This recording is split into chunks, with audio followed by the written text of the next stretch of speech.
ইমানদার ভাইয়েরা,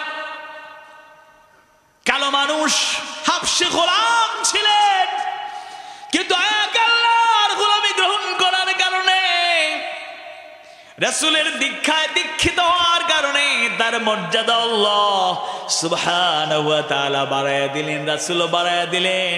তার আদর্শের কারণে তিনিও সেই মানে উন্নীত হয়ে গেলেন। বেলাল আল্লাহর গোলামি গ্রহণ করেছেন। দাসত্ব প্রথা ছিল, তিনি উমাইয়ার অধীনে দাস হিসেবে ছিলেন।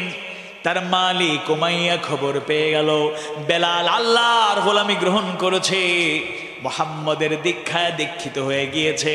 এবার উমাইয়া তাকে ডাকলো, বেলাল শোনো, তুমি নাকি বাপদাদা 14 গোষ্ঠীর জীবন আদর্শ ছেড়ে দিয়েছো, এক আল্লাহর গোলামি নাকি গ্রহণ করেছো, মুহাম্মদের দীক্ষায় নাকি দীক্ষিত হয়ে গিয়েছো। বেলাল স্বীকার করেন নাই, স্বীকার করলেন। উমাইয়া বুঝিয়ে বলার চেষ্টা করলো, বেলাল আল্লাহকে ভুলে যাও, মুহাম্মদকে ভুলে যাও। তিনি বলেন ভোলা যাবে না, জেনে বুঝে ঈমান এনেছি, এই পথে অগ্রসর হয়েছি। এবার উমাইয়া বলল, বেলাল পরিণতি ভালো নয়, পরিণতি ভয়াবহ। আল্লাহ আর তার রাসূলকে ভুলে যাও, কঠিন পরিণতি চলে আসবে, তোমার ঘাড়ে চেপে বসবে। বেলাল এক আল্লাহর একত্ববাদের ঘোষণা দেন।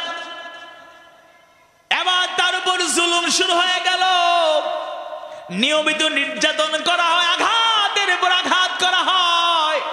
আর বেলালকে জিজ্ঞেস করা হয়, বেলাল এখনো কি আল্লাহকে ভুলতে পারবে না? এখনো কি মুহাম্মদকে ভুলতে পারবে না? তিনি ঈমানের উপর অটল থাকেন, তার কথায় তিনি সায় দেন না, সম্মতি দেন না। একটা পর্যায়ে নির্যাতনের মাত্রা বেড়ে গেল। মরুভূমির উত্তপ্ত বালুর উপরে তাকে নিয়ে যাওয়া হলো। হাত পা বেঁধে বেলাল রাদিয়াল্লাহু আনহুকে সেই বালুর উপরে শোয়া রাখা হলো। উত্তপ্ত গরম বালুর উপরে শোয়া রাখার কারণে চামড়া গোশতগুলো যেন পড়ে যাচ্ছে। এবার বেলাল রাদিয়াল্লাহু আনহুকে জিজ্ঞেস করা হয়, বেলাল কষ্ট হচ্ছে, আঘাতের পর আঘাত করা হয়, এখনো কি আল্লাহকে ভুলবে না?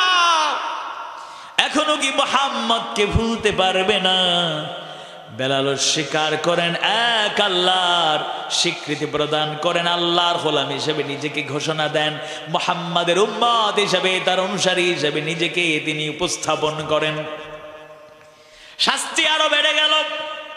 হাত পা বেঁধে উত্তপ্ত বালুর উপরে শোয়া রাখার কারণে এমনিতেই চামড়া গোশতগুলো যেন পুড়ে ছাই হয়ে যাচ্ছে।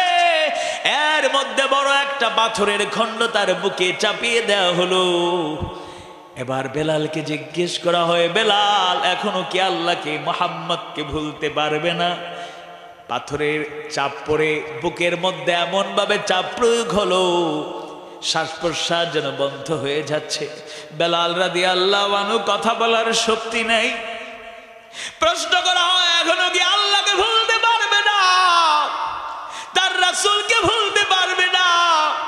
বেলালের জবানের শক্তি সামর্থ্য তখন ছিল না, জবাব দেওয়ার সক্ষমতা নাই, চেষ্টা করছিলেন। হাতে একটু শক্তি পেলেন, সাদা আঙ্গুল উঁচু করে আকাশের দিকে রাখলেন। এর মানে এক আঙ্গুল সাদা আঙ্গুল উঁচু করার মাধ্যমে তিনি ঘোষণা দিলেন, আল্লাহ এক, আল্লাহ এক, আল্লাহ এক, সুবহানাল্লাহ। আর একটু সামর্থ্য যখন পেয়েছেন, কথা বলার শক্তি পেয়েছেন, একটা শব্দ কয়েকবার উচ্চারণ করে বেলাল অজ্ঞান হয়ে পড়ে গেলেন। সেই শব্দটা ছিল আহাদ। আহাদ আহাদ এর মানে তিনি ঘোষণা করলেন, কুল হুয়াল্লাহু আহাদ আল্লাহুস সামাদ লাম ইয়ালিদ ওয়া লাম ইউলাদ ওয়া লাম ইয়াকুল লাহু কুফুয়ান আহাদ। আল্লাহু আকবার।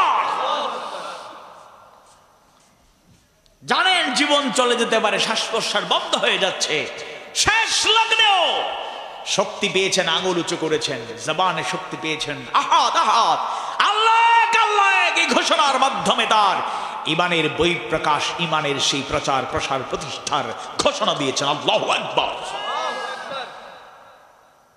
আমরা শুধু শুনবো, জেনে চলে যাব, এটা আমাদের দায়িত্ব নয়। আমাদেরকে বেলালের উত্তরসূরি হওয়ার জন্য প্রস্তুতি নিতে হবে। আল্লাহ তৌফিক দিন, বলুন আমিন। আওয়াজ বাড়ি বলুন আমিন।